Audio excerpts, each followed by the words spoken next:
Hello and welcome back to Canvas classes. चलिए start करते हैं speed solution of the JEE Main 2022 June attempt में जो question आए गए हैं बायोमोलिक्यूल से। बड़े इंपॉर्टेंट है भैया, याद कर लीजिए। 12 क्वेश्चन है यहाँ पे हमारे पास, तो watch the video till the end. देखिए first question, galactose is which of the following epimer of glucose. तो ग्लूकोज और गैलेक्टोज का स्ट्रक्चर अगर आप कंपेयर करेंगे तो दोनों में जिस कार्बन पे कन्फिग्रेशन चेंज है दैट इज फोर्थ कार्बन। ये फर्स्ट, ये सेकंड, ये थर्ड एंड फोर्थ। फोर्थ पे ग्लूकोज में देखिए OH आपका राइट साइड में और गैलेक्टोज में लेफ्ट साइड पे, बाकी सब जगह सेम है। तो एक कार्बन सेंटर पे अगर कन्फिग्रेशन चेंज मिलता है तो दे आर कॉल्ड एपिमर्स। तो यहाँ पे फोर्थ वाले पे तो answer is D option.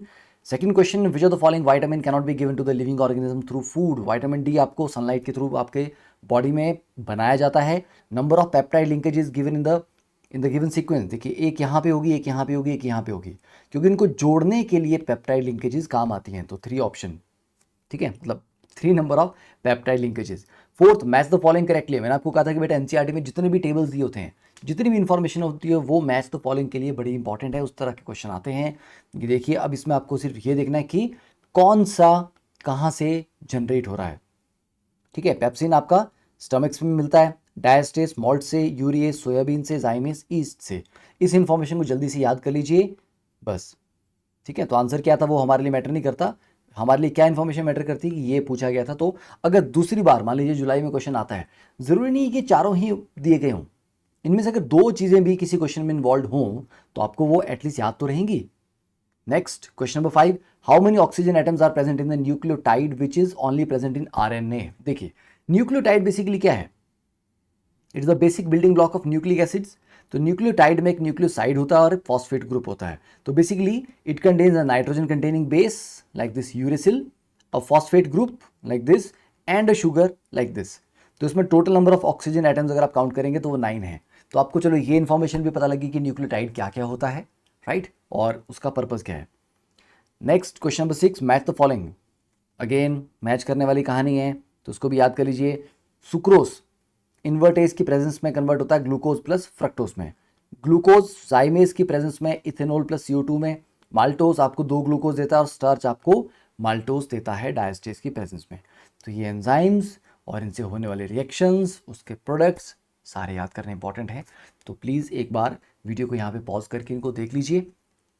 Next question number 7, which of the following water soluble vitamin can not be excreted easily. देखिए जो वाटर सॉल्युबल विटामिन है ऑब्वियस सी बात है वो यूरिन के थ्रू बॉडी से निकल जाएंगे, इसकी संभावना बहुत ज़्यादा है ना, there is a high probability of that. तो water soluble vitamin must be supplied regularly. ठीक है, इसलिए रेगुलरली कंजम्पशन जरूरी है ताकि आपकी बॉडी में उनका लेवल मेंटेन रहे। पर विटामिन B12 जो वो आसानी से यूरिन के थ्रू एक्सक्रीट नहीं किया जाता, इस चीज़ को याद रखें। 8th question, statement 1, maltose is composed of 2 alpha D glucose units in which C1 और 1 glucose is link to C4 of another glucose.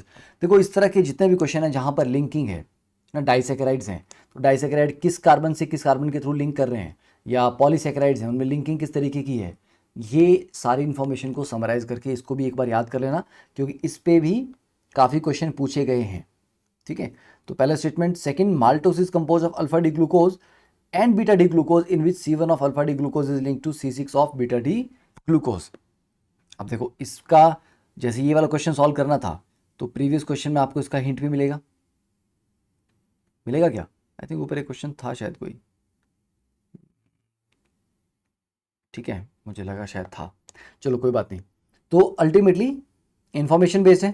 ठीक है, तो first statement is correct and statement 2 is incorrect. ज़्यादा दिमाग लगाने वाला काम नहीं है, पता है तो पता है, नहीं पता तो नहीं पता।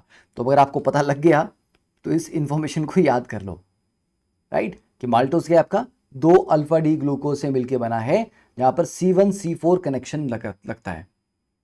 Next question, alpha helix structure of protein is stabilize by. सबको पता है भैया हाइड्रोजन बॉन्डिंग के थ्रू स्टेबलाइज होता है। ठीक है, next, when sugar X is boiled with dilute H2SO4 in alcoholic solution, 2 isomers A and B are formed. A on oxidation with HNO3 yields saccharic acid, whereas B is levorotatory. The compound X is, देखो sugar basically जो आपकी table sugar that is sucrose है ना, पर जरूरी नहीं कि आप इसी शुगर की बात कर रहे हो, क्योंकि बायोमोलिक्यूल्स में शुगर्स आपके पास काफ़ी सारी वैरायटी की रहती हैं। ओके, तो बाकी शुगर्स भी हो सकते हैं, तो देखना पड़ेगा। पर अब बोल रहा है कि उसको डायल्यूट H2SO4 के साथ आपने बॉयल किया अल्कोहलिक सॉल्यूशन में, तो 2 आइसोमर आपके A और B बन रहे हैं। मतलब एसिडिक मीडियम में अगर आपको उसको बेसिकली हाइड्रोलिसिस उसका करते हैं तो वो अपने कंपोनेंट्स में टूट जाएगा, अपने मोनोसेक्राइड्स में टूट जाएगा।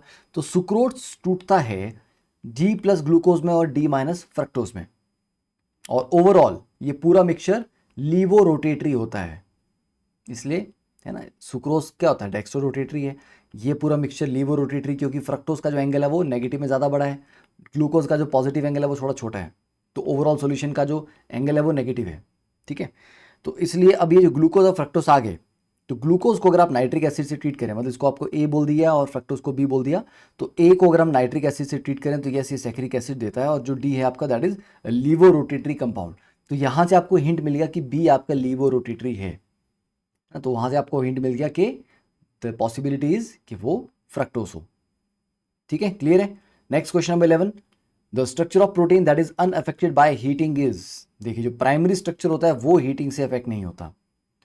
Next, sugar moiety in DNA and RNA molecule respectively are, again याद करने वाला पार्ट है, ठीक है। डीएनए आरएनए में क्या होता है, beta D2 deoxyribose and beta D ribose, ठीक है, डन, याद रहेगा। चलिए, तो टेलीग्राम ग्रुप का आपको मैंने लिंक दिया है, कैनवस क्लासेस सर्च कर लिए, सारे नोट्स आपको टेलीग्राम पे मिलते रहते हैं, एंड और भी इंपॉर्टेंट कंटेंट आपको डेली मिलता है कि भैया आज इसको रिवाइज कर लो, आज इसको रिवाइज कर लो, ठीक है। तो प्लीज़ अच्छे से पढ़िए, पॉजिटिव रहिए, think positive, and I know you are going to crack 99 percentile. तो wishing you all happy 99 percentile, ठीक है। चलिए मिलते हैं नेक्स्ट लेक्चर में, थैंक यू, बाय।